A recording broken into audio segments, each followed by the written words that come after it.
issued a tornado warning for southwestern Trinity County in southeastern Texas, northeastern Walker County in southeastern Texas, until 5:45 p.m. Central Daylight Time. At 5:06 p.m. Central Daylight Time, a severe thunderstorm capable of producing a tornado was located 8 miles north of Huntsville, moving east at 50 miles per hour. Hazard, tornado and quarter-size hail. Source, radar indicated rotation. Impact, flying debris will be dangerous to those caught without shelter. Mobile homes will be damaged or destroyed. Damage to roofs, windows, and vehicles will occur. Tree damage is likely. This dangerous storm will be near Riverside around 5:20 p.m. Central Daylight Time. Take cover now. Move to a basement or an interior room on the lowest floor of a sturdy building.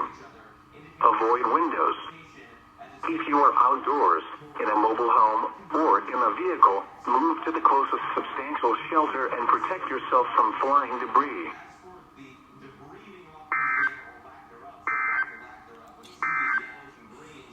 The National Weather Service